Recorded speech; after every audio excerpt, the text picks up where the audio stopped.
Hi, everyone. I'm Kelly O'Horo, and this is Adaptable, Behavior Explained. Hi, everybody. Thank you so much for tuning in.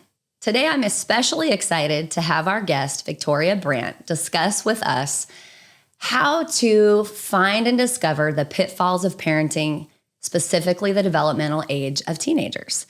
We all know that our brain regresses during that part of our development, and so it becomes especially challenging as a parent to meet and understand and connect with our teens. And so we've got Victoria today who's going to share with us some really helpful tools, tricks, and information about how to better parent our teenagers. So Victoria, tell us a little bit about yourself, and thank you so much for being here today. Thanks, Kelly. I've been a clinician here at Infinite for 2.5 years now.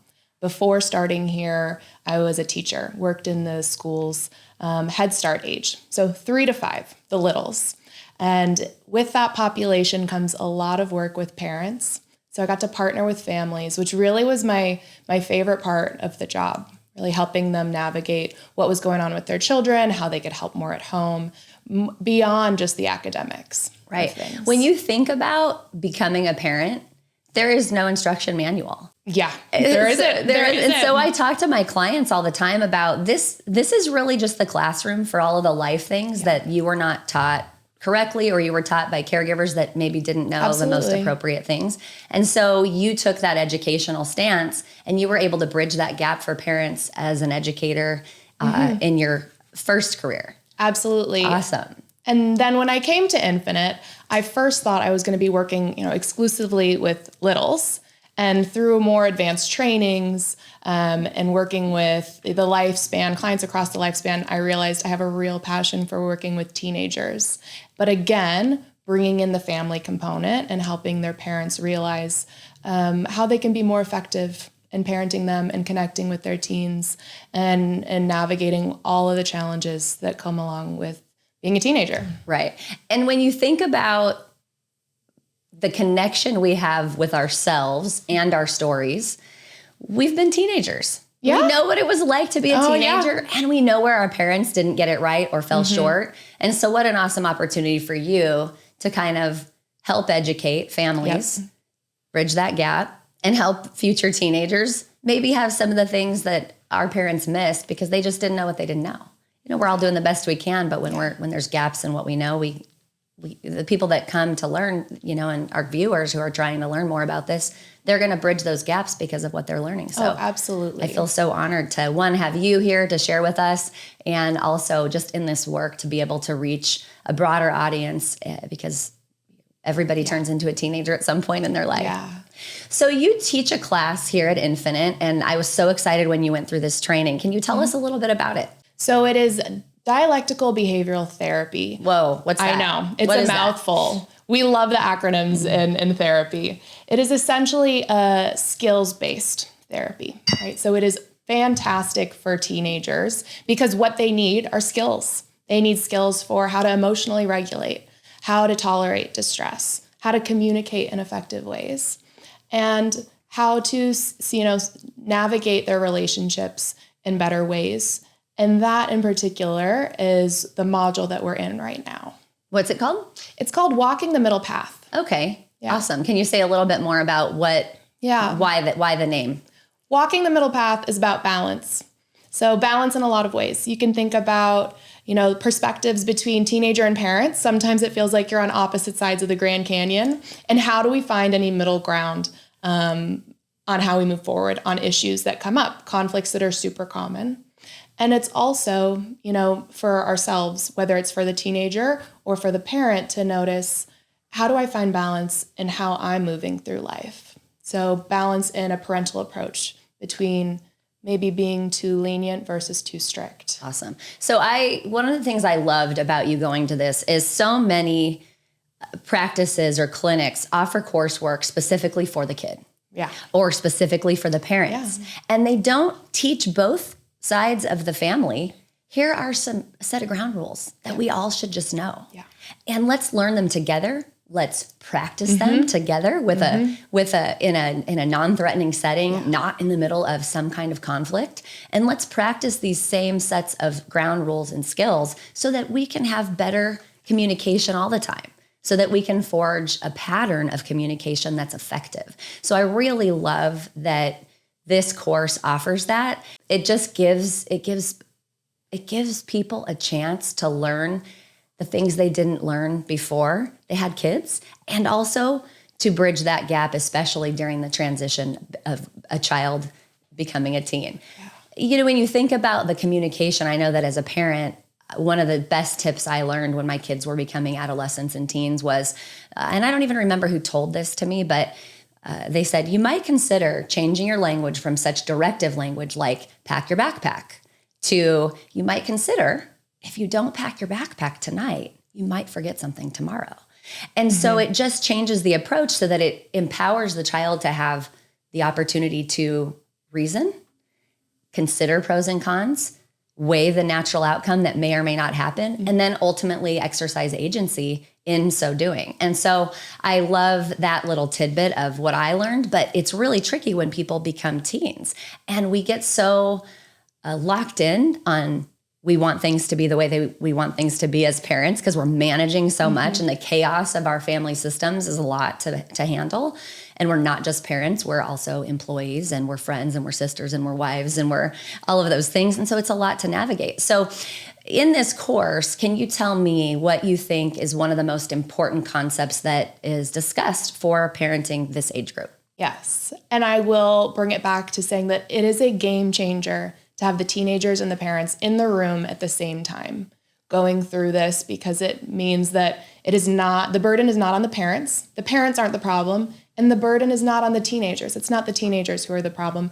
It's the interactions and what's going on between the two that needs some help. Awesome. And so one of my favorite concepts that we talk about to address this is validation.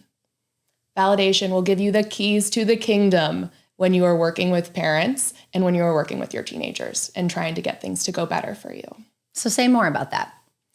Validation is essentially communicating whether with your words and nonverbally that you understand where the other person is coming from.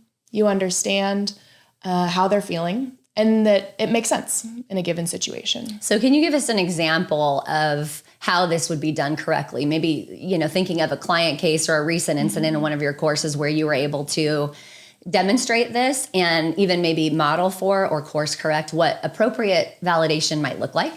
Sure. And so let's say someone is feeling upset. It's really just being able to come in and communicate with your body language and say, oh man, yeah, I can tell that does sound like it'd be really upsetting. You sound really disappointed about that. So it's kind of bringing a label or a word to what it looks like the other person is feeling and just giving them a sense that I get it. So empathy. It's essentially empathy. Right. Yeah. Empathy, which is hard to do when we as parents are caught up in our own experience over what's happening. Yes. And we are humans too, and we get activated and we get triggered because of our own neurobiology when we are faced with experiences that our kids either go through or share with us. So can you tell us some of the pitfalls that happen because of our imperfection as a human parent and what sometimes you see happen, although a parent might be attempting to exhibit validation or empathy? What do you see happen that are kind of problematic behaviors and that get in the way of this?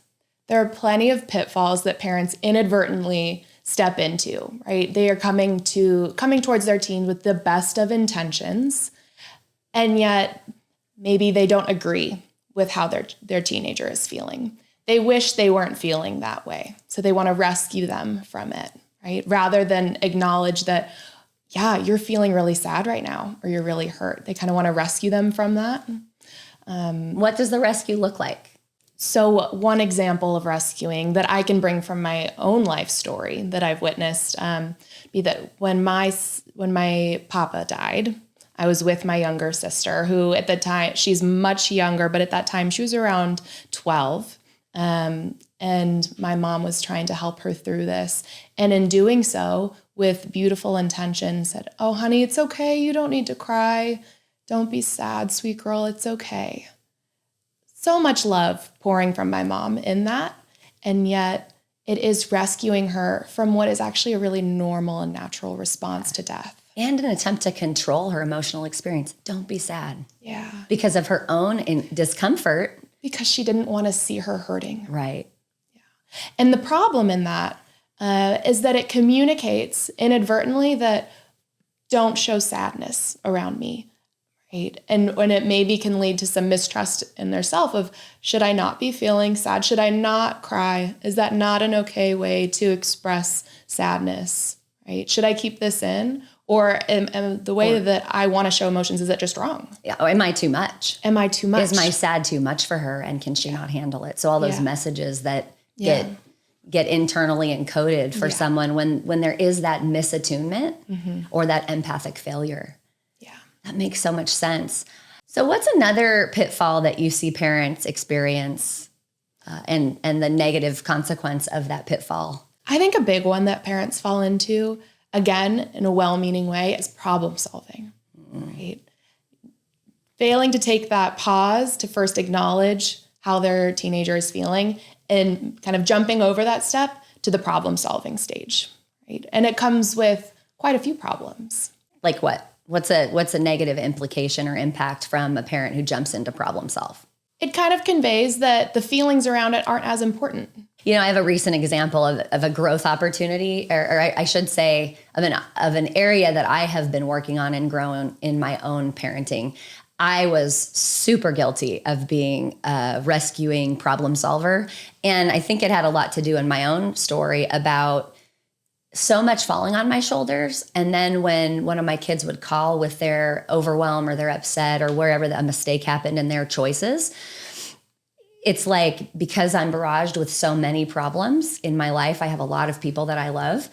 I was having a hard time tolerating that was happening, instead of just realizing I don't actually have to solve anything. And so I want to share a recent example. So my son has had a couple of issues with being towed. He parks in places that are, whether he misses a sign or whether he thinks it'll just be a minute and he'll get back in time before anything negative happens. And I mean, it's been a problem of for him and cost him quite a bit of money. And so he calls, recently, and he's really upset. He's very distraught. He's very overwhelmed that his car's been towed, and he's so mad, and he's just kind of lashing out. And he's not lashing out at me. And I used to kind of feel like it was at me when he would do this. And he wasn't lashing out at me. He was just lashing out about it. And so I was just quiet. And there was a long pause after an initial lash out. And I just said, getting towed sucks so hard. It just sucks. You feel so powerless, so betrayed, so much shame because somehow you did something wrong. It's just a shitty, shitty feeling. And he was just like, and I was only a little bit in the red, and I resisted my impulse to go, well, there's a lesson. And I was just like, man, just the tiniest mistake has such a negative impact. I'm just so sorry for you that you are going through this right now. And it built connection for us. Mm-hmm. And then, he comes back later a couple of days and he goes, I saw pictures and it was actually worse than I thought. And if I was the person that was impacted by someone parking there, I don't know if I would have called the tow company, but I definitely would have gone and knocked on their door if I was really tired of having to deal with this. So he came in a much more integrated way afterwards because he learned something from the experience. And, I think we don't oftentimes give our kids credit that they will learn. That emotion is a powerful teacher, and they will learn from these negative consequences, especially if we can be a safe place to land for them to call and we don't have to take on the onus of fixing it. Yes, exactly. And so I think you also dipped into one of the other pitfalls that's common that's What did I do? What did I do? No, you addressed it, but you didn't fall into it. But similar to problem solving, which is wanting to teach a lesson in some of these moments. Oh, good. That's a twofer on me. Yeah. I would have done the other too. Like, well, what did you learn, in such a almost condescending way? Mm-hmm. And I'm just over it. I don't want to be that way. So, and I think that's one of the biggest reasons why parents fall into these is they wish their kids didn't feel a certain way. They don't agree, or they can see with kind of their adult lens that, well, hello, of course, A leads to B leads to C. So this is why you're here. But if we can't sit with them and acknowledging like, it sucks so bad to get towed, doesn't it? Right? that connection will let it be way more effective when we do help them problem solve, when we do teach the lesson. And, now that you mention it, what I realized I did is after he had calmed down and after he'd kind of gotten himself a game plan on what he was going to do next, I go, this is why adults are so anxious about parking. I'm like, because it's just the worst feeling. And, you tease me that I'm so anxious about things. But I've been towed, and it's expensive and it's inconvenient and it's so frustrating. I just don't want that to happen again. So I'm really cautious about the signage and the timing and all of those things. And so this is one of those things that happens in our life that we use to make different choices later. And so, I was able to say that, and he just laughed at me because I think he was seeing it as well. Yeah. So thinking about these pitfalls that we've talked today, and you talking about this middle path at the beginning of our episode, when you think about balance, what does that look like to you as far as balancing, how do we direct, how do we parent, how do we leave room for them? So there are a few different kind of things that happen as far as lack of balance in parenting, specifically with parental approach. Can be the spectrum of being too loose versus too strict. So oftentimes parents will land far on one end of the spectrum or the other. Or what we see is they're on one side, things are too loose, there's not a whole lot of boundaries, the expectations are not clear, communication is not clear. And then they notice that things feel a little chaotic and they swing to the other end of the spectrum and get really rigid and really strict. And that inconsistency causes a lot of problems in the family system. That makes sense. I mean, we can't teach our kids that everything is going to be loose and that we're not going to express any expectations. And then all of a sudden they aren't meeting our imagined shoulds and supposed to's. And then we're mad at them when in fact, it's a boundary issue. Mm-hmm. We haven't expressed the way that things need to look in the home and the structure wasn't clear. And so kids will find the edges, whatever those may be. And they really do want the structure. They want to know how to be successful. They want consistency. And so when we as parents don't follow through with that, we then, like you said, try to course correct and we just become over the top and try to overpower or control. And what problem does that create? Well, yeah, the reason why this matters is it leads to so much conflict in the household. Teenagers are resentful. The parents are resentful that nothing is happening in the way that, as you said, they imagined it would play out in their head. And we're blaming to discharge our pain and discomfort. Fix my kid, they. And it's my favorite when a parent comes in and they. And I go, well, we're going to have to look at this whole environment. I'm not treating your child in a vacuum. And I need you to understand that you are the foundation of the experience and you are actually the one with the power and control. So we're going to have some hard conversations to get this shored up. Right. And I think that the parents listening to this are one step ahead because they're intentionally initiating learning for themselves. And I think the kids that are going to benefit from that, that's pretty awesome. Yeah. All the parents that I've worked with are just phenomenal, wonderful parents. And you don't know what you don't know. Right. And when we frame it up that way, it becomes a lot easier pill to swallow. Yeah. I didn't know that this was going to cause that. And then they were going to act this way. And I have to look in the mirror at my part in it. And as parents, unfortunately, we really have to take a lot of the ownership on the system that we've created in our homes because we are the ones with the choices, whereas our kids are just there without the choices.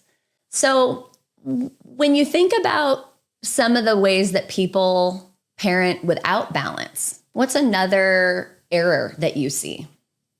A big one is either forcing kids to be independent too soon when that's not developmentally appropriate, when the readiness and skills are not there, or fostering dependence, right? So the parents are wanting the kids to be, and their teenagers to be dependent on them too long when that's also not developmentally appropriate. Trying to instill too much independence too young. What are some, can you think of an example where you've seen that? Sure. It happens a lot when there's an oldest in the family system. And even if that oldest is only 8 or 9, the expectations are a little bit different because the comparison, the others are 3 and 4. And so you're 8, you should be able to XYZ, fill in the blank there. Should they really? And also that's a really shaming way to say it. Yeah. But we see that, right? All the and time. so this expectation that there should be more independence and kind of forcing that, especially if parents are overburdened, right? If there's too much on their plate, the demands of life are a little bit too much. And so really wanting their kids to have more independence, but they're not ready yet. It's so hard. It's so hard. And it sends such a hard message to the child when they are expected to be something they're not developmentally ready to be. Yeah, they need a little bit more support. The flip side of that, which we see a lot nowadays, is that parents are not ready to loosen up the reins, not ready to let their kids fly out of the nest a little bit, and instead want to keep some of that dependence on them.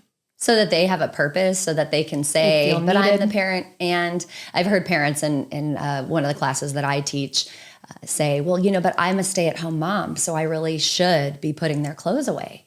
And I go, your child is 15. Your child needs to learn how to do homework, put their clothes away, do their laundry, so that when they leave, they are capable and they have the resilience to tolerate the demands of life, and they're not mad at you saying, I don't know how to do all this. My mom did it all for me. So we create that lack of independence by over-functioning with our kids as well. So correct. That's problematic. And it's not fair, but it does happen a lot more with moms because sometimes, you are in that role of being everything from day one, right? Sure. And that's a wonderful role to be in, but learning how that can change and evolve over time, what it means to be mom has to change a little bit, right? Sure. And for the dads out there, what it means to be dad has to change a little bit so that you're not, parenting a 17-year-old child, you're parenting a 17-year-old near adult. Correct. And some of the societal norms and gender roles that we have placed on specific genders for those roles, those really need some course correction too. Dads Absolutely. need to hug and kiss their kids. Dads need to tuck in their kids. Dads need to bathe their kids, and moms need to work sometimes, and moms need to go do some of these other things. And kids need to see that we can rely on one another in our family system to have different roles. And so all of that flexibility does create a lot more flexibility in the child, which is kind of cool too. It's another way that we need balance, right? It's not just between different types of parental approaches, but balance within the parents themselves, right? Can both parents show up in an equal way to help the teens? And does the kid, have they been taught that I can go to either parent for? And has the parent received that so that that becomes the pattern of the child? All these cool things to look at when it comes to parenting. I really thank you for this conversation. I think it's ever so important with parenting. Parenting is, in my opinion, the hardest job and pretty much the most thankless job that there is until they're like in their mid-late 20s. They don't really get how much it takes. And that as parents, we're just humans too, trying to navigate and negotiate these uncharted territories. And so I really appreciate you being here and all of the awesome work that you do for the families that are lucky enough to see you. Thank you so much, everyone, for tuning in. We know this is a hard conversation, but you're better equipped for having listened. And we're grateful for you to have put in the time and energy to improve this area of your life.